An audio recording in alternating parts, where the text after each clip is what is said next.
Bonjour et bienvenue dans cette nouvelle vidéo sur louer en courte durée. Je suis ravi de vous accueillir aujourd'hui en compagnie de Christophe Derus. Bonjour Christophe.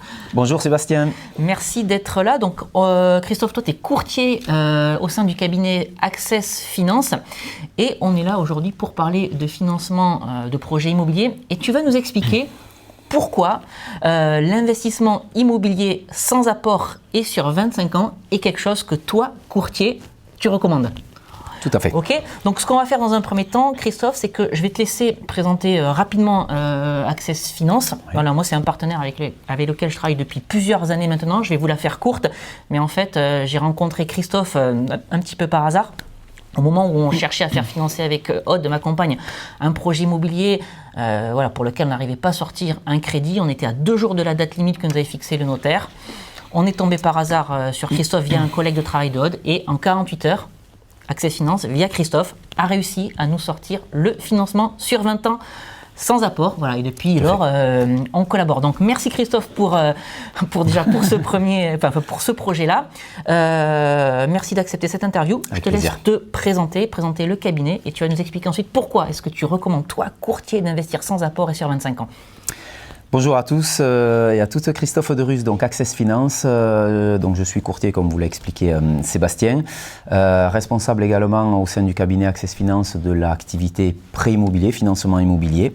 Nous sommes un cabinet qui a une quinzaine d'années d'existence sur la région toulousaine et l'intérêt d'un courtier, ce que nous essayons tous les jours d'apporter à nos clients, c'est déjà du service. Un courtier, à mon sens, c'est un intermédiaire qui doit faciliter la vie aux clients en sous-traitant entre guillemets la recherche du financement complète jusqu'à la bonne finalisation et les actes authentiques. C'est également un partenaire qui doit vous apporter du conseil et de l'expertise puisque chaque année nous finançons 300, 400, 500 clients ou en tout cas dossiers différents que nous traitons avec les partenaires bancaires, ce qui nous permet d'avoir une vraie expertise de spécialistes sur l'aspect financier. Et enfin, eh bien, si en plus de tout ça on peut vous apporter une bonne optimisation des conditions financières, taux d'intérêt mais également coût de l'assurance, eh bien je pense qu'on aura fait le travail. Voilà Sébastien. Ok, donc projet clé en main, c'est ce que j'entends lorsqu'on passe par un cabinet de courtage. Alors, ce que j'ai oublié de vous dire, et ça a toute son importance, c'est que toi-même, tu es investisseur immobilier, donc tu comprends toutes les problématiques des personnes qui souhaitent investir dans l'immobilier. Donc ça, c'est ta première casquette. Ouais. Deuxième casquette, tu es au contact des banques tous les jours, tu comprends aussi les contraintes que peuvent avoir les banques. Donc Christophe, explique-nous pourquoi, toi, en tant que courtier, tu recommandes d'investir sans apport et sur 25 ans. Alors, la notion d'investissement sans apport, pour commencer, effectivement, c'est très important et c'est complètement judicieux, notamment pour du locatif. Pour plusieurs raisons. Tout d'abord, investir sans apport, c'est intéressant d'un point de vue fiscal, puisque comme vous le savez, notamment quand on est sur un régime fiscal au réel, eh bien, on a la possibilité de déduire, défalquer les intérêts d'emprunt des loyers perçus pour calculer le bénéfice foncier sur lequel vous serez imposé. Et donc, le fait d'emprunter un maximum du coup sans apport nous permet de générer un maximum d'intérêt d'emprunt. C'est également intéressant parce que si on investit sans apport et à partir du moment où on a constitué une épargne de sécurité, eh bien ça nous permettra de conserver cette épargne. Donc d'un point de vue budgétaire, c'est également judicieux puisque en cas de loyer impayé ou d'imprévu, nous disposons encore de cette épargne. Néanmoins, au-delà de ce qui est idéal et de ce qui est fortement conseillé. Le normatif bancaire nous impose de plus en plus de financer et d'apporter les frais sur un prêt, donc ce qu'on appelle communément les 10% de faux frais, qui sont les frais de notaire, les frais de garantie, les frais de dossier, voire de courtage. À partir du moment où on ne les emmène pas, c'est une notion de risque pour le banquier. Et certains banquiers vont même aujourd'hui jusqu'à demander ces 10% plus 10 à 15% de vrais apports hors frais. Donc ce sera important en amont de constituer un apport, voire une épargne, quitte à expliquer au banquier éventuellement qu'on investit sans apport par choix et non pas par impératif parce qu'on n'a pas constitué d'épargne. Et quitte à pouvoir conserver éventuellement dans nos négociations avec le banquier cette épargne de sécurité. Mais effectivement, il faut bien avoir cette notion en tête.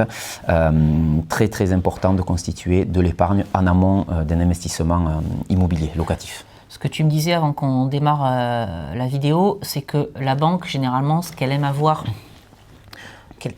en visibilité comme épargne, c'est 1 à 2 ans de loyer sur l'investissement locatif, c'est ça? Complètement, c'est une notion assez subjective, mais si on prend des grands ratios bancaires, effectivement, quitte à ne pas mettre d'apport ou mettre un minimum d'apport, parfois sans apport, puisqu'on arrive régulièrement quand même à financer des investisseurs sans apport, mais néanmoins, le banquier aimera bien avoir un matelas de sécurité pour l'investisseur qui avoisine 1 à 2 ans de loyer de côté en cas de loyer impayé. Ok, donc c'est bien d'avoir cette épargne. Maintenant, le fait d'avoir cette épargne, c'est ce qui peut justifier le choix qu'on souhaite investir sans apport. Tout à fait. Aussi faut-il que ce soit un choix, effectivement, comme tu dis Sébastien, c'est très important cette notion de choix et non pas d'impératif parce qu'on a cette fragilité au niveau d'apport zéro, mais également épargne zéro. Là, c'est beaucoup plus compliqué. Okay. Et donc, le financement d'un projet immobilier, ça se prépare.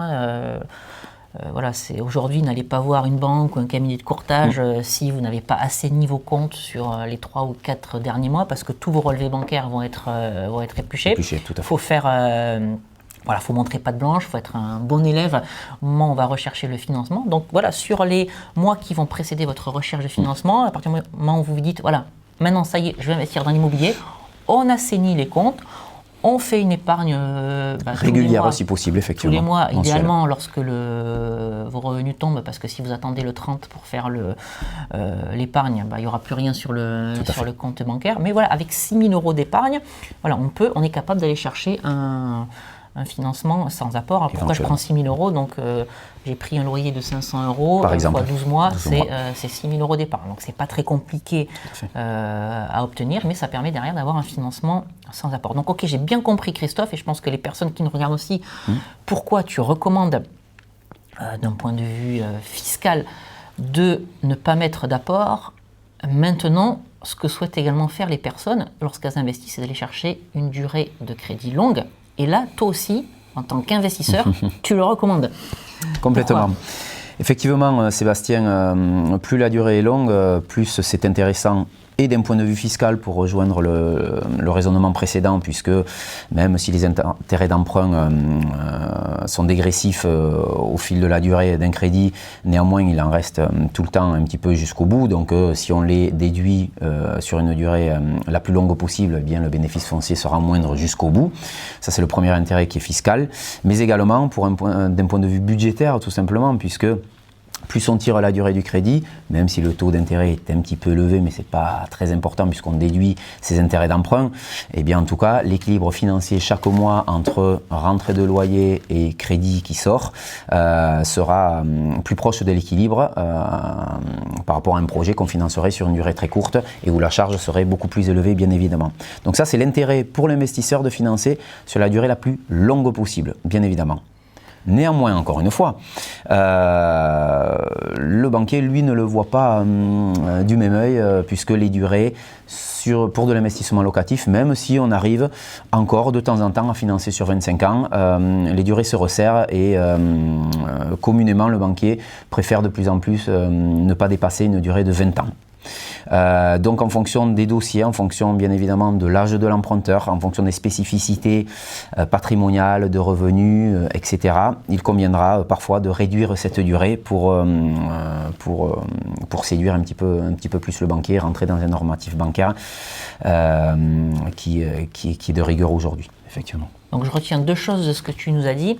Donc un crédit sur 25 ans, c'est une mensualité de prêt plus faible, donc ce qui permet d'avoir un cash flow plus important. Donc le cash flow, c'est la différence entre le loyer et puis toutes les charges qui embarquent le crédit, les charges de copro, la taxe foncière, etc. Donc une durée plus longue, moins de crédit, donc c'est davantage de cash flow. Donc un investissement qui va vous ramener de l'argent. Un peu plus d'argent, par contre, tous les mois. Et ce que je pourrais rajouter aussi, ça Christophe, tu l'as dit à demi-mot, c'est que si le financement il passe sur 20 ans, autant faire financer le projet immobilier sur 20 ans. Donc assurez-vous que votre opération soit rentable sur 20 ans, sur 25 ans. c'est peut-être mieux, mais ce sera du bonus. C'est du plus, voilà. Tout à fait. Nous, dans tous les cas, Sébastien, effectivement, nous étudierons toujours par sécurité, même si le dossier est un bon dossier et que les autres équilibres sont respectés, plutôt sur 20 ans par sécurité. Et puis, si on arrive bien évidemment à le faire passer sur 25 ans parce qu'on a d'autres points de solidité sur le dossier, ce sera avec grand plaisir et on y arrive malgré tout régulièrement. Voilà, d'où l'intérêt de travailler avec quelqu'un qui a pignon sur rue et connaît les bons points d'entrée. Tout à fait. Auprès des banques. En tout cas, merci Christophe voilà, merci Sébastien d'avoir partagé ta vision de l'immobilier. Je trouve que c'est quand même assez rare d'avoir des gens qui ont les deux casquettes, la casquette bancaire, la casquette, à titre personnel, la casquette effectivement. investisseur. Donc voilà, tu sais vraiment de quoi tu parles et tu connais vraiment les contraintes des uns et des autres. Avant de conclure cette vidéo, si vous n'avez pas encore fait, je vous invite à vous abonner à cette chaîne YouTube pour être tenu informé de la publication de toutes mes nouvelles vidéos, pour rejoindre une communauté de plusieurs milliers de personnes passionnées d'immobilier, de mode d'exploitation à haut rendement. Vous voyez, sur cette chaîne, je fais intervenir de temps en temps des experts qui viennent partager leur expérience. Et puis, je vous invite également à télécharger les 2 e-books que j'ai rédigés, Convaincre la banque mode d'emploi et doubler son salaire avec la location courte durée. Pour accéder à ces 2 e-books, vous cliquez sur le i en haut de cette vidéo, ou sinon je vous mets les liens de téléchargement dans la description qui se trouve juste en dessous. Christophe, encore une fois, merci Sébastien de m'avoir reçu dans tes locaux et on se retrouve quant à nous prochainement pour une nouvelle vidéo sur louer en courte durée. Je vous dis à très bientôt.